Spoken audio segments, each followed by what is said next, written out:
اس کا تو جواب یہ ہے کہ سب سے پہلے تو اگر نبی کریم صلی اللہ علیہ وسلم کی جو حدیث تھی کہ جس میں وہ آپ نے فرمایا کہ جس اعضاء سے وہ پیشاب کرے اس کی وہ جینڈر مان لو، تو وہ جس اعضاء سے پیشاب کرے اس کی وہی جینڈر ہے. یہ 1400 سال پہلے بالکل صحیح ہے. اگر کہیں بھی نعوذ باللہ آپ کے دل میں ابہام ہے تو ایک ٹیسٹ ہے کیوروٹائپنگ. شوکت خانم اور آغا خان کرتے ہیں، 20 سے 22 ہزار کا ٹیسٹ ہے جو ہم لوگ بھی اکثر بچوں سے کروا لیتے ہیں. یہ ہمیں ایکس ایکس اور ایکس وائی بتا دیتا ہے کہ یہ ایکس ایکس ہے یا ایکس وائی. ایکس ایکس ہے تو لڑکی ہے اور ایکس وائی ہے تو لڑکا ہے. ٹھیک ہے، تو کلیئر ہو جاتا ہے. جب یہ چیزیں ہمیں سامنے آ جاتی ہیں تو پھر اسی کے مطابق اس کی سرجری کر دی جاتی ہے، اس کو اسی جینڈر میں لے آتے ہیں جو at the time of the birth اللہ نے اس کو دی ہوتی. میرا نام فاروق ہے اور میرا سوال یہ ہے کہ پاکستان میں اندازاً کتنے ایکچوئل انٹرسیکس ہوں گے؟ کوئی ایسا سروے، کوئی ایسا ڈیٹا ہے ہمارے پاس؟ ایک تو بات یہ ہے. دوسرا یہ کہ ابھی آپ نے فرمایا کہ یہ جو گیز ٹینڈنسی ہوتی ہے یہ معصوم ہیں اور علاج کی ضرورت ہے، بیمار ہیں یہ لوگ. تو باہر میرے خیال میں اس کو کہتے ہیں کہ جی یہ جو، میں اگر آپ سے پوچھوں کہ کیا یہ جو ٹینڈنسی ہے یہ نیچرل ہے یا یہ ایڈاپٹیڈ ہے؟ باہر تو جو اس کو سپورٹ کرتے ہیں وہ تو نہیں مانتے، وہ تو کہتے ہیں یہ بھی نیچرل ہے، جیسے ایک عورت ہو کی ٹینڈنسی ہے یا مرد کی ہے. اور اسی طرح گیز یا لیسبین جو ٹینڈنسیز ہیں یہ بھی نیچرل ہے. وہ نہیں مانتے کہ یہ ایڈاپٹیڈ ہے. ہم کہتے ہیں کہ یہ ایڈاپٹیڈ ہے اور یہ مریض ہیں اور قابل علاج ہیں. بلکہ میں تو یہ الفاظ بھی شاید باہر ہم نہ بول سکیں، یہ والے الفاظ کہ وہ بیمار ہیں اور ان کو ذہنی مریض ہیں اور ان کو علاج کی ضرورت ہے، بلکہ وہ اس کو ایڈاپٹیڈ نہیں بلکہ نیچرل مانتے ہیں. کیا یہ بات؟ اچھا، جو پہلی آپ نے پوچھی کہ پاکستان میں کتنے ہیں، پاکستان میں 2 چیزوں کی بہت زیادہ کمی ہے جو ہمارے پاس بھی نالج نہیں ہے اس بات کا. نمبر 1، ایکچوئل کتنے لوگ ہیں ہمیں نہیں معلوم. مگر جب BBC نے ہم پہ جو رپورٹ چلائی تھی اپنے اس پہ، تو انہوں نے 5 لاکھ کے قریب لوگوں کو کہا تھا کہ یہ 5 لاکھ ہے. میرا نہیں خیال یہ ہے، کیونکہ جب ہمارا ایکسپیرینس ہے، جب ہمارے پاس آتے ہیں آپ حیران ہوں گے. ہمارے پاس نہ صرف پورے پاکستان سے آئے، وزیرستان سے، وانا سے، گوادر سے، کسی بھی کوئی جگہ کا نام نہیں جو نے، بلکہ غیر ممالک UK سے، بحرین سے، قطر سے، دبئی سے، عراق سے، پاکستانی فیملی وہ ہم تک پہنچی. ہمارے پاس اس کا کوئی ڈیٹا نہیں ہے جو اتھینٹک ہو. ٹھیک ہے، BBC کا جو ریفرنس ہے وہ 5 لاکھ ہے، ہمارے خیال میں زیادہ. دوسری بات، ٹرانسجینڈر ہوتے ہیں نا، جو میں نے کہا ایبسولوٹلی نارمل پیدا ہوتے ہیں، یہ ان سے بھی بات کریں، یورپ والوں سے بھی پوچھیں کہ پہلے 4 سال میں تو ان کو کوئی پرابلم ہی نہیں، وہ ایسے ہی ہیں جیسے ہم اور آپ ہیں. جب وہ 4 سال کے بعد یا کسی بھی عمر میں 5 سال 10 سال 15 سال، اس وقت ان میں یہ جینڈر ڈسفوریا کے وجہ اپنی جنس کو ٹرانس کرتے ہیں. جب وہ ٹرانس کرتے ہیں نا تو اس وقت ان کو بھی پتہ نہیں ہوتا ہم یہ کیوں کر رہے ہیں.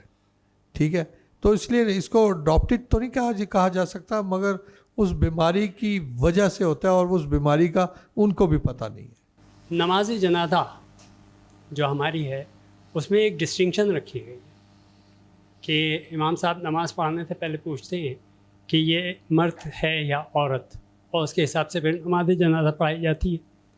اچھا، آپ نے کہا کہ ٹرانسجینڈر جو ہے اس کا کوئی وجود نہیں ہے، حقیقت نہیں ہے، یہ بعد میں کچھ چینجز آتے ہیں میڈیکلی.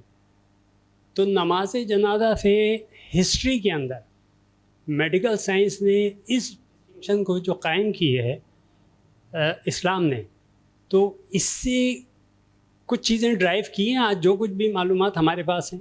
اور علماء دین نے بھی ہسٹری 1400 سال کے اندر کوئی اس ڈسٹنکشن کے اوپر کوئی ریسرچ کی یا کوئی چیز کوآرڈینیٹ کرتی ہے؟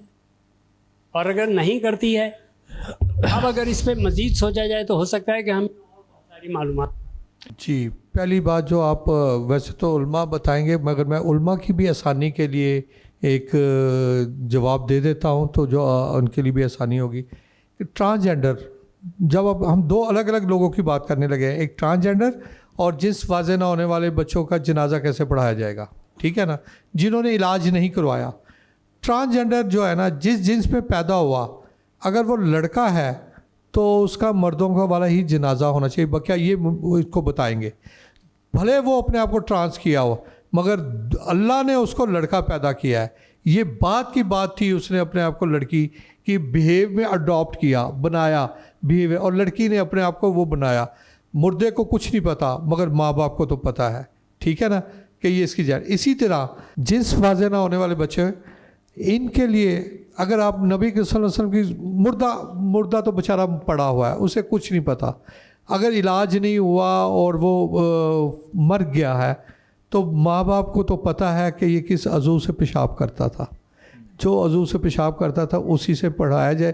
میرا خیال ہے علماء اس کو بہتر کریں گے, مگر کیونکہ میڈیکلی تو نبی صلی اللہ علیہ وسلم کی ٹیسٹ یہی ثابت کرتے ہیں, اور نبی صلی اللہ علیہ وسلم کے کہنے کے بعد تو ضرورت بھی نہیں ٹیسٹ کی, آج تک یہی ٹیسٹ چلا آ رہا تھا. دوسری آپ نے ریسرچ کی بات کی.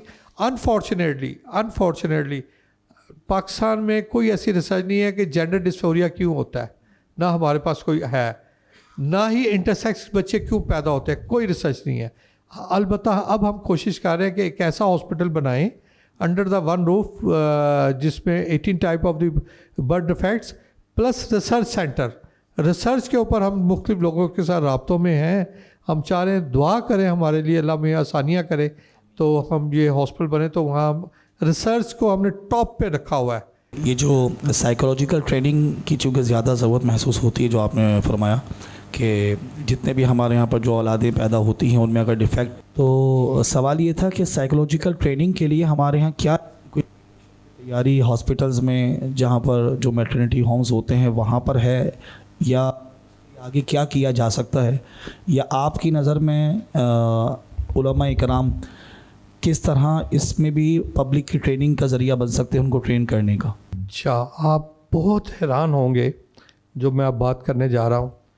سیگمنٹ فرائڈ نے ایک ٹیسٹ فوکس, مائنڈ کو فوکس کرنے کے لیے نا ایک ٹیسٹ بنایا تھا. وہ ایک جو چھوٹا دائرہ, اس کے پر بڑا, پھر بڑا بڑا, وہ اس کا فٹ بائی فٹ پہ آپ لے جائیں, اور بیچ میں ایک ڈاٹ لگا ہوا تھا.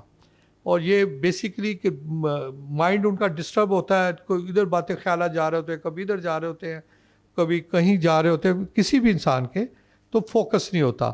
تو اس کو دیوار کے اوپر لگا کے 2 سے 2.5 فٹ کے فاصلے پر بیٹھ کر آپ اس کو جب کنسنٹریشن دیں اور دیکھ کر ایکسرسائز کریں تو آپ کے جو خیالات ہیں نا اور آپ کا مائنڈ پاور بڑھتی ہے, آپ فوکس اسٹرانگ ہو جاتا ہے. اچھا, یہ ہم نے ایک نئی ایکسپیرئنس کیا.